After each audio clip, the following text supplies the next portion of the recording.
আপনারা এবার বিচার বিবেচনা করে আপনারা ভোট দিবেন এবং দল মত নির্বিশেষে গণভোটে হ্যাঁ দিবেন। আমরা সবাই গণভোটে কি দিব? মানুষের ভোট এবার কিনা যাবে এবং সস্তা কোনো প্রচারণা করেও মানুষকে নিজের দিকে অ্যাট্রাক্ট করা যাবে না। মানুষ খুব সচেতন ভাবে এবার ভোট দিবে। আমাদের আহ্বান থাকবে তরুণ সমাজ, সাধারণ মানুষ, গণ অভ্যুত্থানে যারা অংশগ্রহণ করেছেন, আপনারা সচেতন ভাবে ভোট দিবেন। কারণ এবারের ভোট বাংলাদেশকে 50 বছর এগিয়ে নিয়ে যাওয়ার জন্য ভোট। কেবল একটা শুধুমাত্র সরকার গঠনের জন্য এই ভোট না, গণ অভ্যুত্থানের পরের ভোট, প্রত্যেকটা গণ অভ্যুত্থানের পরের ভোট কিন্তু বাংলাদেশকে এগিয়ে নিয়ে গেছে। ফলে আমরা মনে করি এই নির্বাচনে মানুষ সচেতন ভাবে ভোট দিবে এবং আমরা যাতে মানুষকে কোনো ধরনের প্রতারণার আশ্রয় না নেই। দেশের সত্যিকার অর্থে যে সমস্যাগুলো রয়েছে, অর্থনৈতিক সমস্যা, দেশের কৃষি সমস্যা, কর্মসংস্থানের সমস্যা, এই সমস্যাগুলো নিয়ে আমরা কাজ করব। জাতীয় নাগরিক পার্টি এনসিপি সেই প্রতিশ্রুতি সবসময় দিয়ে এসেছে। আমরা চাই দেশের চাঁদাবাজি, দুর্নীতি এগুলো থাকবে না, সেটার জন্য জবাবদিহিতামূলক ব্যবস্থা লাগবে।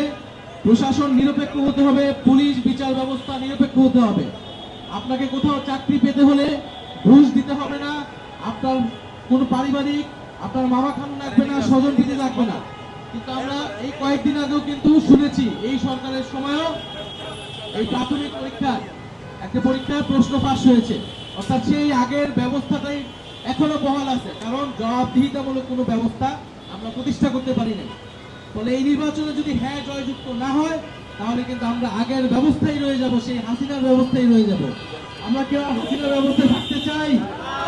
আমরা নতুন গণতান্ত্রিক ব্যবস্থায় যেতে চাই, আমরা নতুন বন্দোবস্ত প্রতিষ্ঠা করতে চাই এবং আমরা বিশ্বাস করি 11 দলীয় জোট নির্বাচনে বিজয়ী হয়ে এই নতুন ব্যবস্থা প্রতিষ্ঠা করবে।